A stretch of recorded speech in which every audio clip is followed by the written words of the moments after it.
Go ahead and get started. A few more people wandering in. I'd like to start the afternoon session. My name is Jack Merriam. I'm an environmental manager in water resources with Sarasota County. I just found out that our next speaker and I worked at the St. Johns River Water Management District many years ago and have some things in common, USF grads and so forth.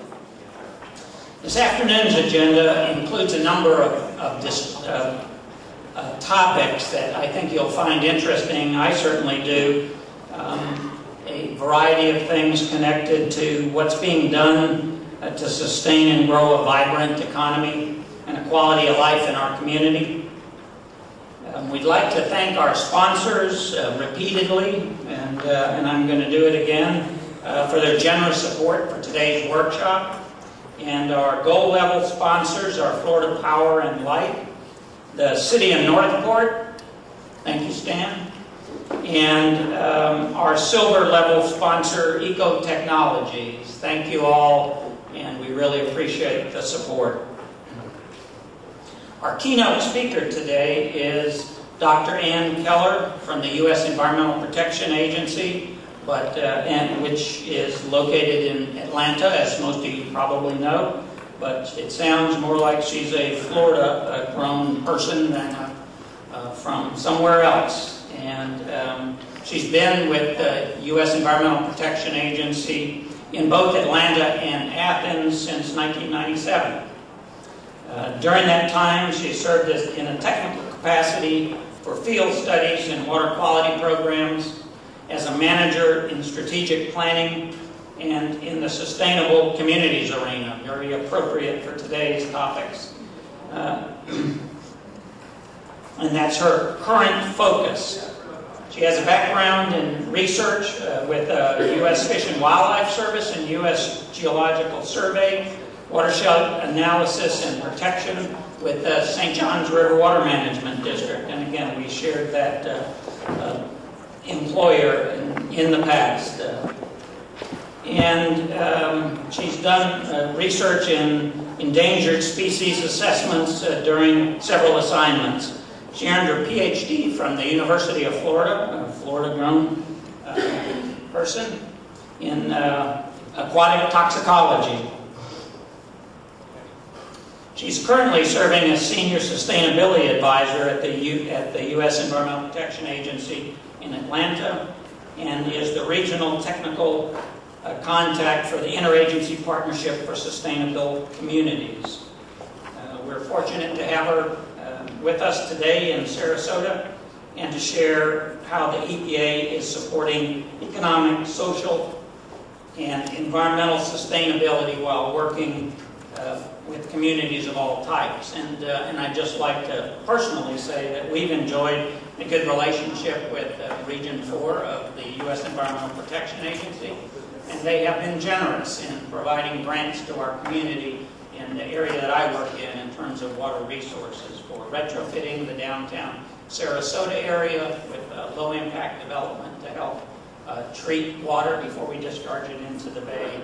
And we have another grant from them building a water quality treatment system down in the south part of the county. So thank you, Dr. Keller, and please come on up and please help me welcome Dr. Ann Keller. Well, I didn't want to give you too much information about my history because I wanted to tell you myself.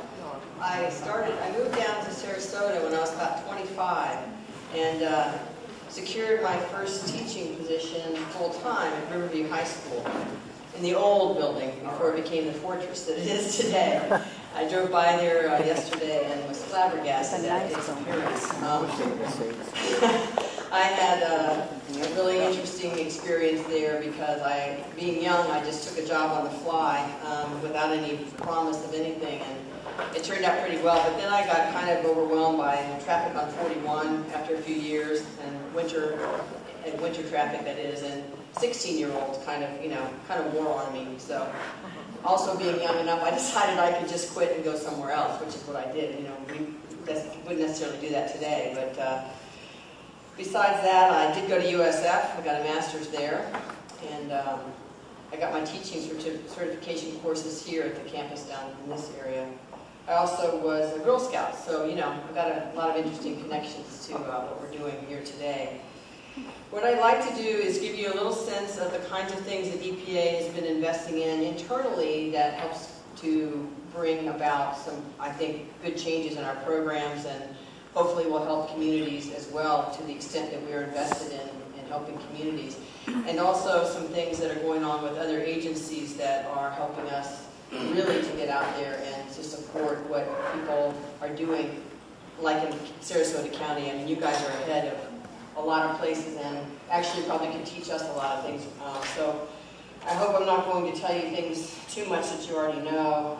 If I see glazing eyes, having been a teacher of science in high school, I kind of know that look. I will try to speed myself along a little bit to keep you in the, in the here and now. Let's see here. The first thing is obviously we have a mission at our agency, and I think it's well suited, although it doesn't say sustainability in there.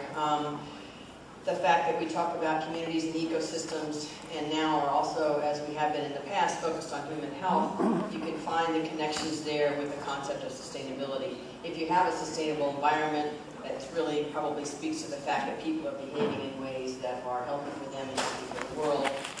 And the kind of work that I'm involved with now is not regulatory focused, really. The programs that we're working on, or the projects we're working on, are related to people wanting to do things in a different way. So I can say right off the bat, I'm not in the regulatory end of things, which in some ways is a good thing for me. Sustainable communities, we've seen this, I don't know, 2 or 3 times today, so it's pretty obvious that you all have a sense of what's going on. But I think for EPA, it's you could think of us as being environmentally focused. You might not think about us doing economic or social kinds of projects, and yet as we move into more of the areas that we're looking at today, which I'll get to in a little bit, you'll see how these pieces fit together and why it makes sense that we should help as much as we can and be thinking about how we can support financially these kinds of efforts. We, in 2009, began to function under a new executive order that many of you know about, I'm sure. There's a lot of things I've seen you doing here, and some of your documents have basically the same kind of language in them. And it has to do with continuing the efforts that were underway under several other executive orders for federal government agencies to reduce their use of water, reduce energy usage, think about building in green ways so that all the new buildings that we're putting up are now being looked at as maybe not, we might not go all the way to LEED in terms of actually doing the certification. I'm not sure if that's a requirement, but LEED certifiable for sure. And building in centers of cities where there's already transit, all those kinds of things, not creating more stormwater, but being stormwater neutral when you build a new building somewhere and that sort of thing. And the building that we're in now in Atlanta was built in like during the 95, 96 time frame. And it's been retrofitted over time to be an Energy Star building, and has been several times recommissioned that way, looking at other ways of improving things along those lines as well. So we're doing a lot of these things. But all the federal agencies were required to develop a strategic sustainability performance plan, and EPA was one of those that did it, and you had to because there was a time frame in mind. So the things I had on that first slide there are contained in this plan, and they sound very similar to the kinds of things that I think your county is shooting for. In fact, you may even have some bigger commitments in your plan. In our organization itself, we had what was once called the Smart Growth Office. Many of you have heard of that before, and you know the concept itself. In recent years, under the new administration, and with, I guess, the desire to keep up with terminology, it became the Office of Sustainable Communities. All the same people are there, but new people are also there, in addition to who already were in the office. So the programs have expanded some, and the people that were doing other work are now working there, so essentially their budget, which is their paycheck, basically came over to that effort, and their brain power, and it's pretty exciting to see some of the things that we're working on. We're certainly, many of you are aware, we promote green building efforts when we have a chance out in communities. the state revolving loan funds and other things that originate at EPA or originate from we taxpayers and comes up through us and then goes down into the states, supports the building of more green infrastructure, considering outcomes as opposed to just getting the water or the wastewater treated, but how does it look in the end, what's the energy usage and that kind of thing. We also have a number of new programs that many of you may have heard about, but some may not have. One of them called Building Blocks, one called Smart Growth Implementation Assistance, and there are others that are not so much grants as they are we provide technical assistance to communities. It's competitive, but then they get a contract to work on a project that they want to work on for a particular period of time. And some of them are very short. It could be just a workshop for one day on ordinances and changes that need to be done or something else. But they're very effective and they're very popular. Brownfields is another thing that we've worked on. Many of you know that. The county has taken great advantage of brownfields funding. I think there's a new project just awarded for the Tamiami Trail instead of the MPO, and I know that's going to be a great success.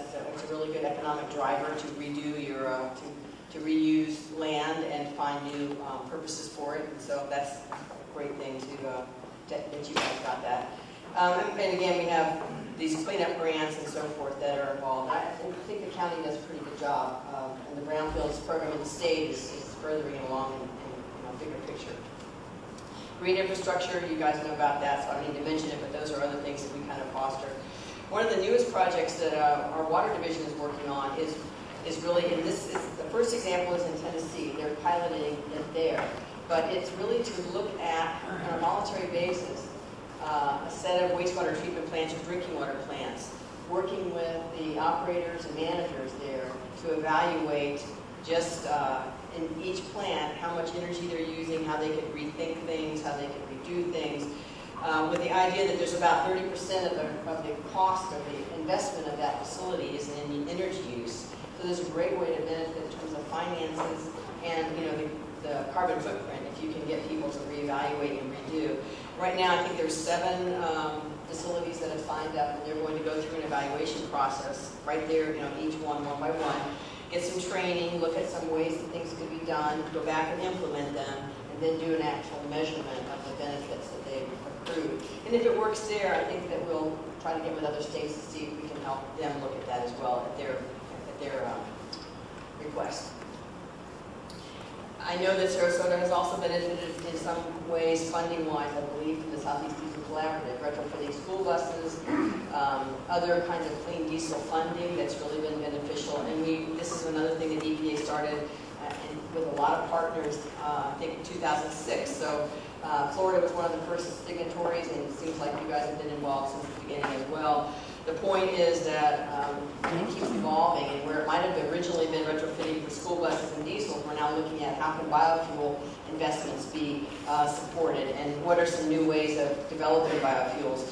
One of the projects that's underway now, and I think has some results, is a project that was funded by EPA at the University of, or Mississippi State, and they're looking at, this is pretty interesting, I think, taking the bacteria that digest wastewater, the components in wastewater, and let's see, how would you call it? Genetically engineer some of them to produce oil as a byproduct that you can then harvest and use as a biofuel.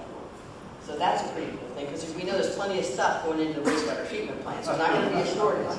So I think that's pretty cool. It cleans up the mess, and it also produces something we can actually use in a positive way.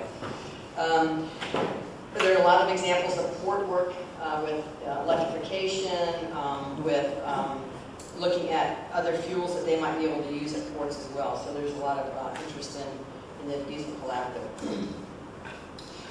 These are kind of classic programs that are up there now. Pollution prevention, that's kind of almost old hat, although it's a basic one that if you don't use well, you actually are creating problems. Remember the poster with the pelican on it that said pollution prevention, something about what's up front. It's an old poster, but it really is the base, I guess, of all of our efforts that are going on right now. Of course, Energy Star and water stints, more and more people are aware of that, and it does help the consumer make good decisions, and it makes it helps communities as they go about, whether it's an agency or promoting a program to make sure people have the right information and they know where they can go and what they can do if they want to assist in reducing their carbon footprint. There's a new green products website that is up there, and I think I have a shot of it in a minute, and a monthly newsletter that many of you can find online. You can sign up for that highlights certain things in EPA that are of value to communities, I think, to be aware of. Energy Star, again, has been another partnership that's been underway for a while, but gets rejuvenated with the Department of Energy, and that's to really make sure that we're keeping up to date, and that as new products raise the bar, that the Energy Star logo gets elevated in the sense that you have to achieve more of an improvement in order to get the label. And so I think that it's, somebody mentioned earlier, it's not green as an endpoint, it's greener, it's always evolving, and I think this is another one that works pretty well. Here's the new green products website. And then if you go on there, you can look at cleaning products or all kinds of other things and decide, which among these do the best thing for you, and comparisons and things like that. So it's pretty nice thing, I think. Here's another one that I think is pretty interesting, and it begins kind of, although I mentioned Department of Energy and EPA, this part kind of, I'm going to mention several different partnerships, kind of moving away just from EPA's activities to more of the interagency, and all of this relates to communities. And I'll end talking about something that I've been involved with a lot. But E3, some of you may have heard about E3. I'm not sure how far it's gotten spread out, but it's a kind of a combination of a lot of things that's relative to manufacturing. EPA and state partners and business folks will get together and decide, okay, we're going to do a lot of auto industry work here. They've got one in Alabama, for example. EPA kind of brings people together, which is something we sort of do pretty well, is facilitate bringing folks, kind of convening things. And then there's an MOU that's signed, and you end up with a kind of a lean evaluation of your process, and looking at your energy savings that you could benefit from, getting technical assistance around certain pieces. Maybe you're more then able to secure Small Business Administration loans, Department of Labor resources, other things. So I think it's another example of how partnering with federal agencies, business, and communities can really end up benefiting everybody. And I think the day of us, I'm hoping that the day of us just doing things in our isolated little chambers is pretty much passé at this point. One of the things I've been working a lot on in the last couple of years is the Partnership for Sustainable Communities, and so I think this is a really important point for me to talk about, and I feel pretty passionate about it. I believe we have an opportunity to make this country a lot better if we can work together on these kinds of efforts. Started in 2009 when there was a meeting, I think, of the Banking Committee in the Senate, and HUD and EPA and DOT were there.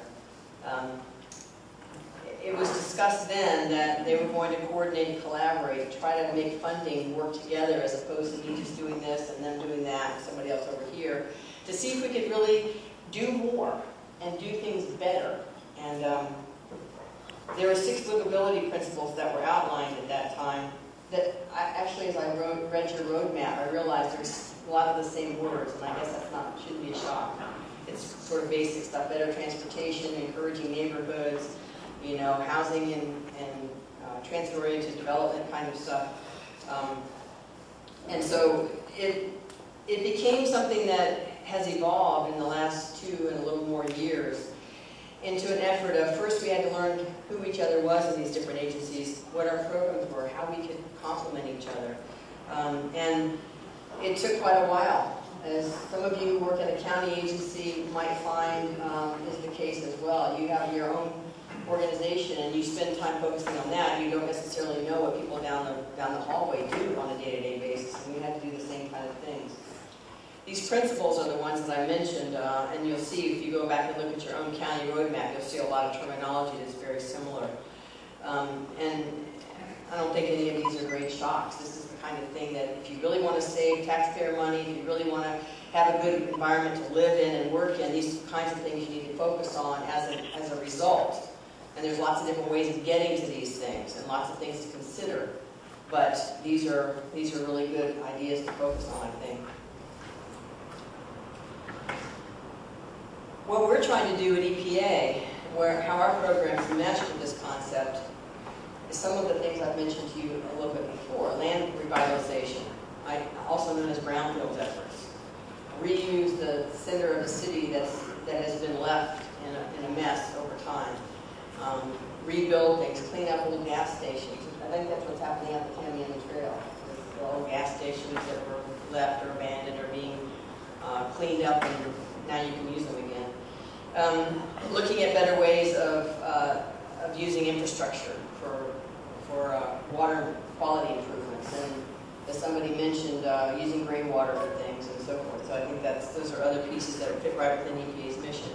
Certainly there's a lot of interest in air quality and in indoor air and health, and children's health. These are all pieces that we have a lot of technical expertise on, and some funding through different mechanisms, and can help DOT and HUD, because that may not be their area of expertise, to ensure these are in the thought process as certain projects and programs are going on. We also have an interest in underserved populations, whatever that might be in the region. People who just because they are kind of on the side have not been participating, and that's an element that I think we have some strength in as well. And finally, energy efficiency. There's a big interest, as you can see, there's a direct connection between, generally speaking, the normal sources of energy are creating part of the problems with greenhouse gases. So looking for alternative sources is a benefit, trying to help people conserve, and the research I mentioned before about biofuels coming from wastewater, I mean, that seems to me like it was a perfect combination of need and process and issue and agency. In 2010, right around this time, a little bit later, in October, the first set of regional planning grants and challenge grants and some capital improvement grants were announced under this new partnership. You can see the area there I outlined for the Southeast, and it was very wonderful for us to actually receive more grants and more money, not we, but our communities, than anywhere else in the country as far as the region. Our communities received 31 different grants from one or other of the agencies, EPA, Federal Transit, Federal Highway, or HUD, and in total $131 million. In the big picture of DOT, that doesn't even add up, because DOT spends, in one state, probably invests more than that, perhaps. But in terms of these regional planning grants and community challenge grant planning efforts, the goal of these is to have an integrated plan. And many of you have been involved in comprehensive plans and in other kinds of plans. But these things, and some of you may have been involved in proposing one for your own area here, but it really brings together environment, economic development, transportation, housing, health. There are probably other elements that could come into it, and brings in a whole new set of people who might not have been involved in the process before. These first grants, the ones across the country there, the regional planning grants, which are the, I can't tell if they're the blue ones or the red ones, but anyway, they're the blue areas, those are the ones. That is covering, I believe, something like 80 million people within those spaces around the country. If you have 2 or 3 more years of those, and there will be another set selected soon, you pretty soon have covered everybody in the country in terms of the planning effort that could be underway, and it's all done by local organizations. We're helping to the extent we're asked. The funding may come from some or all of our agencies, but each one of these planning efforts is driven by the MPO or whoever and their collaboration of people, many different organizations. So I think there's a great opportunity there to bring the idea of sustainable communities that you all are champions of to this greater audience. And even small areas, you see one in eastern Alabama, in the Anniston area, very rural, except for the city of Anniston. They have one, and they're looking at how they're going to do their stuff. You see 2 down in Florida, South Florida and Central Florida Regional Planning Councils. Each of them got one of those last year. So, hopefully we'll have an opportunity to continue these kinds of efforts, and then hopefully there's money to do the implementation, because that's where it really comes down at the end. One of the projects we've been working on, which is not funded, is in Lakuchi, and many of you may know where Lakuchi is. It's over east of Dade City. Very rural, very poor, people living in houses there with no floors, their well is there, the septic is here. I mean, you just don't even want to think about how tough that is. And this is an example of something HUD said, hey, we should try to work together here and see what we can do. If we talk to each other, if we provide our brain power, if we think about what they're doing and how it fits in, what can we come up with? And so we've begun engaging, and I think they've gained some momentum. One of the great leaders there is the electric cooperative. They actually got a national award for their community's efforts that they got through for the whole country. They got some silver or gold award for all the electric cooperatives. The Land of Sky Regional Planning Council in Asheville has a project that we've been working on with them, and they, you know, I was talking to somebody here, they're very similar in many of their interests as you are, with tourism, with environment, a lot of people using brain power at the university, so there's kind of interesting, not in reality, but could be sister or brotherhood there, if you thought about it that way. They got their grant last year for planning, and they're really moving forward. And just a few more things. Urban gardens, we have begun to really look at that, and I think our brownfields folks are really supporting that in projects that they're working on, and they've done a lot of interesting projects around the country in different places because communities are asking for this kind of help. And it may just be interim until something else can happen, but it is something that they're looking at and people are very excited about. Health impact assessments, another thing, we've worked a little bit with CDC. They are not officially in our partnership, but we're working with every agency that wants to.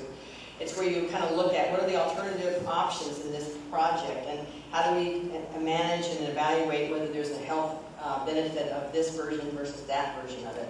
Again, it's another consideration. It's people coming in and talking about things they might not have talked about before. And I think it's really opening some doors. There's been some really good projects that resulted differently than they would have if they hadn't have been through that process. Another one is the Office of Research and Development. Our EPA Office of Research and Development has established a new Sustainable and Healthy Communities research program, just getting underway now. And they have really been looking for what communities need that isn't available, what are some tools, some analytical approaches, what are some data that they could use. I think they're connecting with South Florida. They're doing a Gulf study along the Gulf and working. They've talked to the South Florida, and I'm not sure Central Florida, but South Florida certainly Planning Council, somewhere in Gulfport, Mississippi, and then over in Texas. And so they're piloting their efforts and trying to get data and information and interaction with communities. And hopefully it'll be done in a timely enough fashion to be a benefit, you know, relatively soon. We know research takes quite a while, but hopefully there'll be some really good things coming out of it.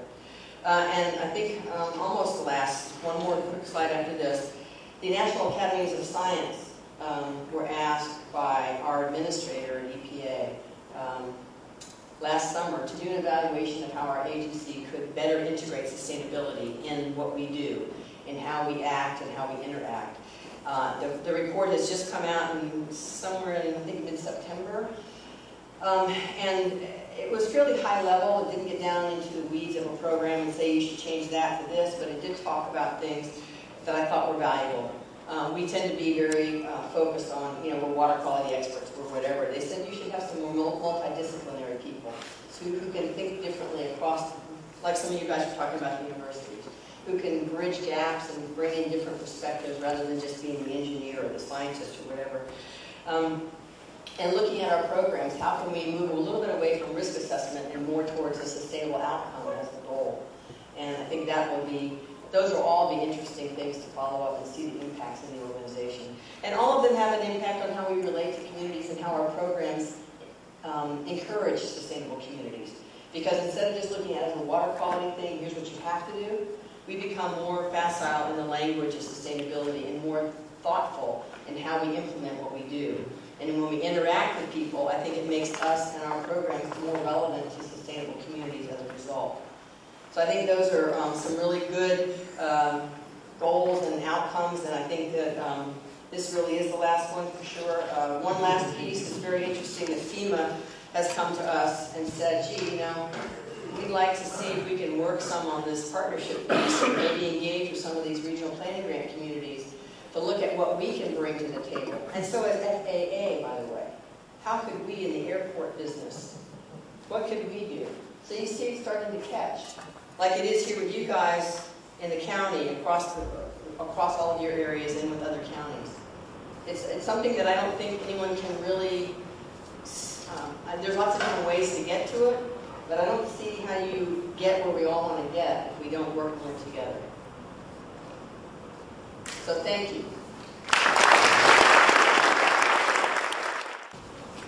Thank you, Dr. Keller. A homegrown girl done good. And that's a great model, that interdepartmental cooperation, and I think that's part of what this is all about, this get-together today, more cooperation among different entities, and it's great to see the federal government doing that as well. And we'll have some opportunity to ask questions of Dr. Keller and our next set of speakers after we finish the next panel. And the next topic will be local food shed renaissance, something near and dear to my heart. I'm having just finished